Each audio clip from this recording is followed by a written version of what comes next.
Beredar kabar ada perubahan mekanisme penyelesaian masalah honorer lewat mekanisme pengangkatan menjadi pegawai pemerintah dengan perjanjian kerja atau P3K. Kejadian di Jambi, polisi mengungkapkan fakta baru soal koleksi video syur di ponsel YSA, mama muda di Jambi yang jadi tersangka pencabulan terhadap belasan anak-anak.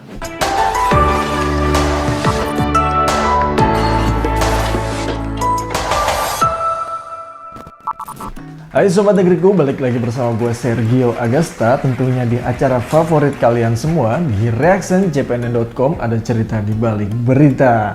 Nah, seperti minggu-minggu biasanya gue akan membacakan 5 berita terpopuler pekan ini di Nusantara. Yang pastinya kita ambil dari portal jpn.com yang termasuk valid di Nusantara. Nah, spill beritanya, berita pertama itu ada tentang yang paling mendominasi pekan ini, yaitu tentang P3K. Nah, lalu ada juga berita sedih, berita tragis, di mana pesawat Susi Air dibakar oleh KKB di Papua. Ya, selengkapnya simak langsung di jpnn.co. Nah, Sobat Negeriku, berita pertama kita awali dengan jadwal tentang P3K. Nah, headline berarti seperti ini. Info terbaru dari BKN soal jadwal pengumuman P3K, guru P1 hingga P4 bisa panas dingin. Ngeri juga nih ya headline-nya. Sekarang kita baca.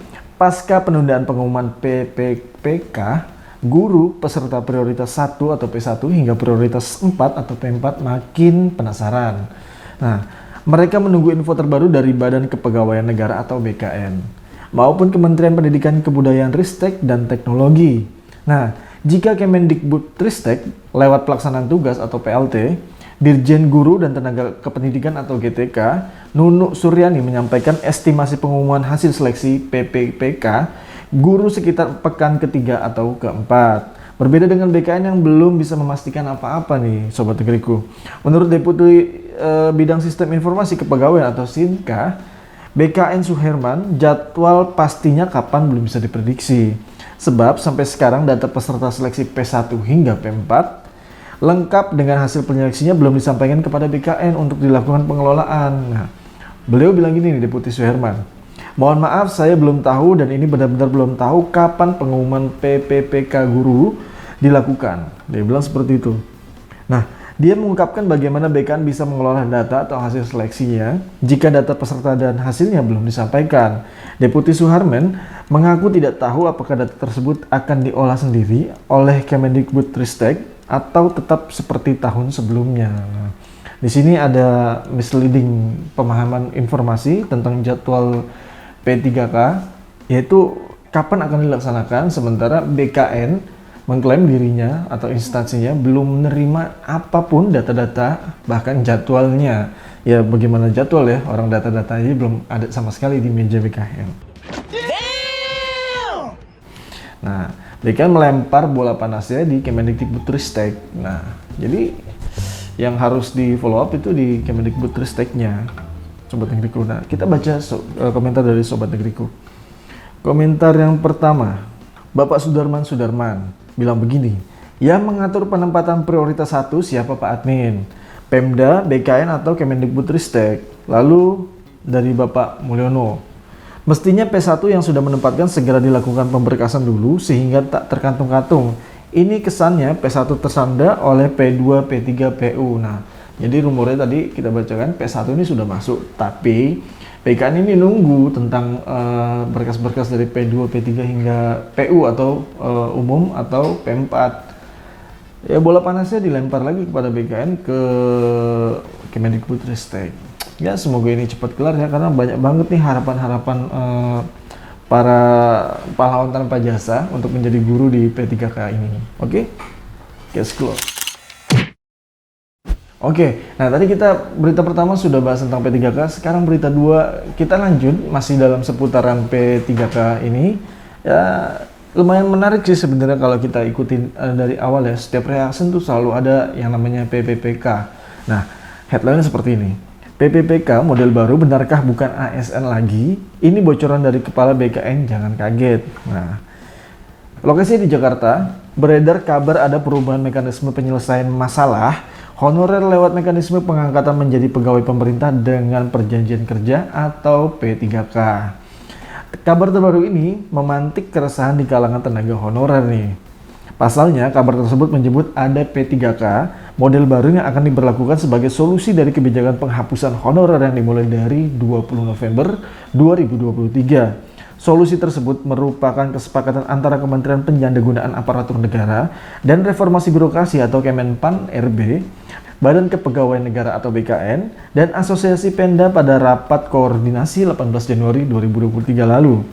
Nah, Ketum Forum Guru Honorer Negeri Lulus Passing Grade atau PG seluruh Indonesia, Hetty Kurnianingsi bahkan menyebut isu panas mengenai P3K. Model baru ini sudah beredar beberapa pekan terakhir. Berkembang isu bahwa P3K bukan lagi aparatur sipil negara ASN. Nah, tim jpnn.com secara eksklusif, secara komprehensif, mencoba mencari kebenaran informasi tersebut kepada pelaksana tugas atau PLD Kepala BKN, Bima Haria Wibisana. Bima mengakui memang ada perubahan mekanisme P3K di dalam pemerintahan tahun ini.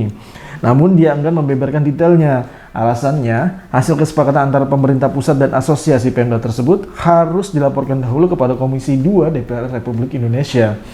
Dia bilang begini, nanti saja saya jelaskan kalau DPR-nya sudah setuju. Jadi ada satu dokumen yang memang makalah yang memang dilempar oleh pemerintah kepada Komisi 2 DPR RI terkait perubahan bahwasanya P3K ini bukan ASN lagi. Ya kita tunggu aja ya. Terus dia menegaskan P3K ini tetap ada, tetapi dengan peraturan yang berbeda. Mengenai isu bahwa P3K model baru ini menghilangkan status sebagai ASN dibantah Bima. Wah, ini keren nih. Dia bilang gini, nggak bener itu, P3K ya tetap ASN. Kan ada di Undang-Undang Nomor 5 Tahun 2014 tentang ASN. Di dalam Undang-Undang 5/2014 disebut ASN itu terdiri dari PNS dan P3K. Surprise. Kedudukan keduanya diperkuat dengan turunannya PP Manajemen PNS dan PP Manajemen P3K. Jadi sobat negeriku yang sudah daftar atau sedang dalam tahap proses P3K, jangan kemakan ya isu-isu di luar sana. Ini sudah ditegaskan oleh Pak Bima Haria bahwasanya P3K itu tetap dalam jalur ASN. Nah, sekarang kita baca komentar dari sobat negeriku. Komentar dari Pak Mustafa. Apakah guru swasta lulusan passing grade bisa dapat penempatan? Apakah yang 19 RB guru lulus PG atau passing grade yang tidak dapat diangkat tahun 2023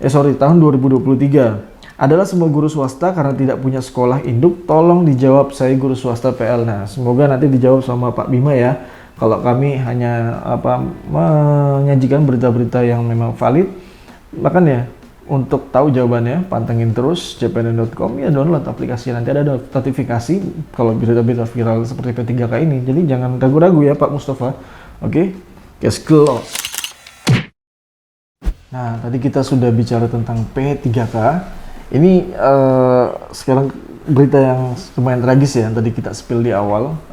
Tragisnya seperti apa sih ya? Ini tentang pesawat Susi Air itu dibakar di Papua oleh KKB. TNI dan Polri bergerak. Jadi kejadiannya di Papua, dan konfirmasi dari Jenderal Listio Sigit di Jakarta bilang begini, bahwasanya pesawat nomor penerbangan SI-9368 itu diduga dibakar oleh KKB saat berada di lapangan terbang Paro, Kabupaten Duga. Jadi ini pesawatnya ada di lapangan terbang nih, sobat negeriku. Tiba-tiba dibakar sama KKB. Nah, beliau bilang begini, Listio Sigit, terkait dengan perkembangan dari pilot dan penumpang yang diamankan oleh KKB, saat ini memang sedang dalam pencarian. Nah, ini yang harus di-highlight bahwasanya kejadian ini yang menjadi masalah adalah bukan dibakarnya pesawat, tapi nyawa daripada awak kapal maupun penumpang ini masih dipertanyakan. Apakah masih hidup? Apakah masih hidup lalu ditawan atau sudah meninggal semuanya? Ikut terbakar. Nah, ini masih belum jelas ya. Nah, Jenderal Listio Sigit mengatakan tim gabungan Polri TNI dari tim operasi Damai Kartens di Papua akan dikerahkan untuk menyelamatkan pilot dan penumpang pesawat Susi Air yang disandra KKB di distrik Paro, Kabupaten Duga, Papua itu. Beliau bilang begini, kami tim gabungan dari operasi Damai Kartens saat ini sedang melakukan operasi pencarian. Alumnus Akpol 1991 itu memastikan pihaknya bakal menyampaikan perkembangan lebih lanjut perihal insiden tersebut. Nah, untuk hasilnya akan kami infokan kepada media nanti.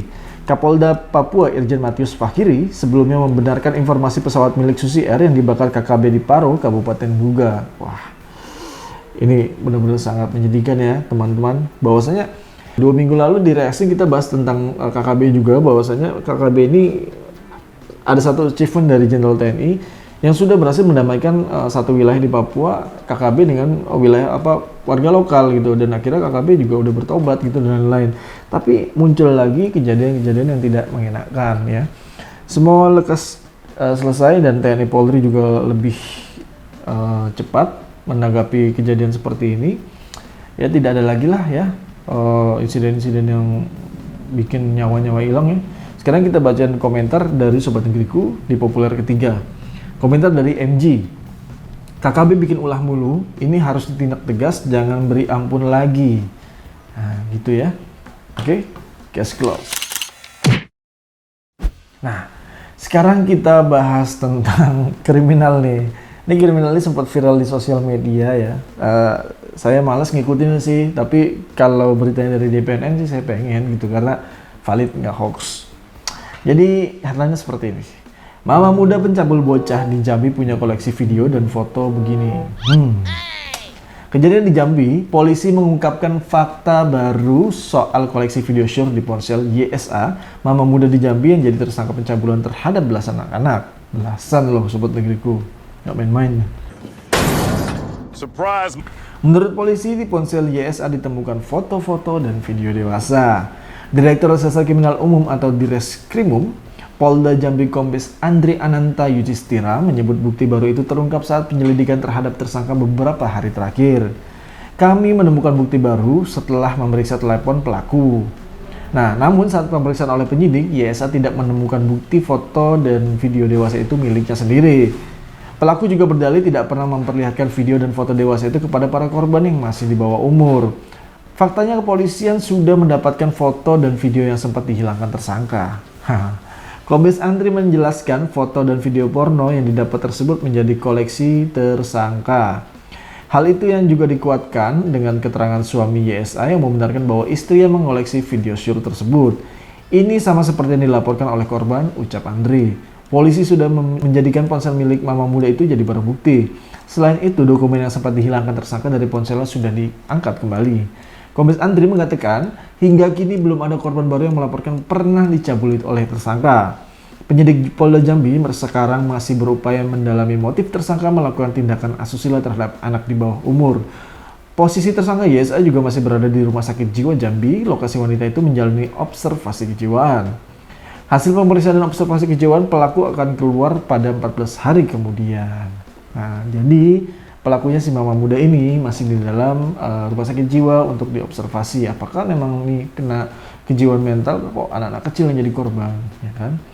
Biasanya pemerkosaan itu ya laki-laki, tapi ini yang melakukan adalah perempuan, lalu korbannya adalah anak-anak kecil. Tapi menurut berita di JPN yang lain juga, ya sempat menarik nih. Mama muda tersebut melaporkan kembali 11 bocah tersebut bahwasanya dia yang diperkosa. Waduh, ini rumit ya, rumit. Kita bacain komentar dari Sobat Negeriku aja deh. Komentar dari Jenny Wang 8907. Yang bilang perempuan ini sakit ya memang sakit. Tapi akan lebih adil kalau setelah direhabilitasi, sembuh langsung dihukum, penjarakan. Biar nggak ada lagi pedofil lainnya yang berlindung dari kata sakit. Orang yang menyimpang hukum pesakitan kok enak aja kok kalau di penjara, kata sakit bisa langsung dijadikan alasan pedofil lainnya untuk bebas beraktivitas dan mengincar banyak korban. Setuju. Nah, komentar dari Multiplay. Kasihan banget korbannya dirusak. Moga korban dapat pertolongan dokter kejiwaan juga, khawatir ngeganggu tumbuh kembangnya, mana masih pada anak-anak. Nah, ini ya. Dunia sudah mulai bolak-balik, ini yang biasa memperkosa laki-laki tapi ini perempuan. Iya benar, masa depan anak-anak itu yang harus kita perhatikan ya, yang harus dibimbingkan para psikolog-psikolog itu, anak-anak itu, korban-korban itu jangan sampai lepas dari pemantauan para psikolog ya. Oke, case close. Oke Sobat Negeriku, kita sudah mencapai puncak berita populer nomor 1 di pekan ini. Lagi-lagi tentang PPK. Nah, PPK ini lumayan ya, jadi kayak episode eksklusif PPK ini ya, cuma diseling dengan kriminal-kriminal tadi. Nah, headline-nya seperti ini.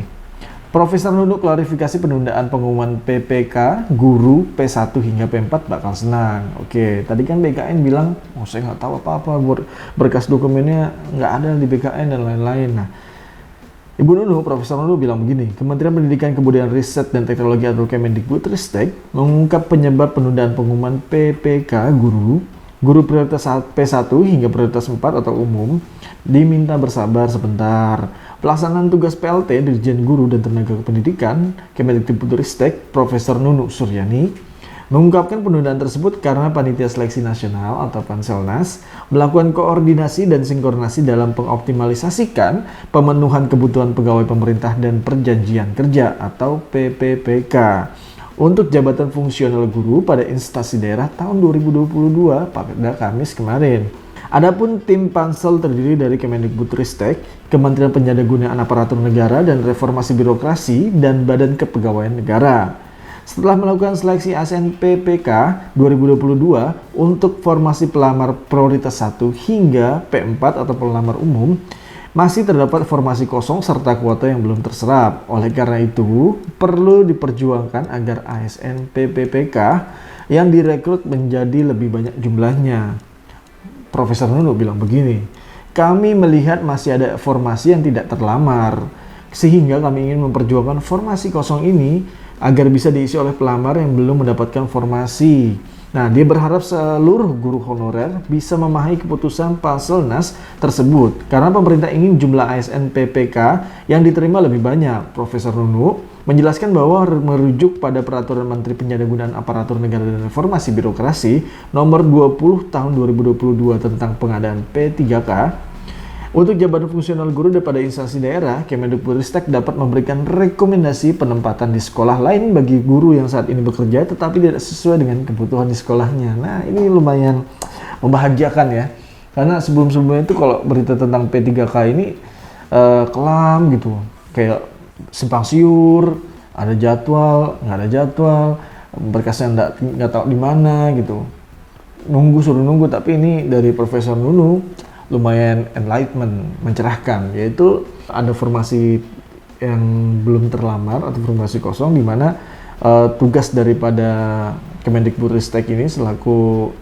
penyelenggaranya, terutama Profesor Nunu, memberikan enlightenment atau pencerahan supaya formasi-formasi ini ayolah diisi dulu pelamar, dan kemungkinan yang tidak lolos semoga diloloskan dengan cara yang memang dibina dan lain-lain untuk melengkapi formasi tersebut. Kita baca komentar dari Sobat Negeriku ya.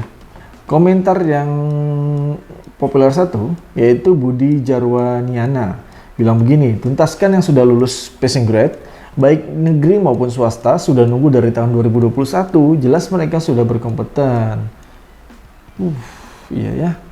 Jadi dari tadi nih komentar dari Sobat Negeriku, pengennya yang P1 diurus dulu deh, cepet lu nunggu P2, P3, P4 ntar dulu deh gitu. Tapi kan Kemendikbudristek nggak bisa seperti itu ya. Dia tetap sesuai dengan arahan undang-undang, harus bareng, harus serentak untuk berkasnya dibawa ke BKN. Pokoknya untuk Sobat Negeriku yang melamar P3K ini ya harap bersabar lah ya. Kalau ingin tahu jadwalnya, kalau malas baca berita di jpnn.com ya lihat aja berita-berita yang disajikan oleh jpnn.com di YouTube channelnya. Kalau pengen rangkuman-rangkuman berita populer ya tonton aja reaction jpnn.com gitu setiap minggunya maksudnya. Nah, kalau berita ini bermanfaat silakan di-share, di-komen, lalu di-subscribe yang belum subscribe, dibikin lonceng kalau yang sudah subscribe. Terus di-share juga ke teman-teman keluarga yang memang membutuhkan informasi-informasi yang penting daripada berita jpnn.com ini, terutama di program reaksi jpnn.com. Sampai jumpa minggu depan. Salam, gue Sergio Agasta.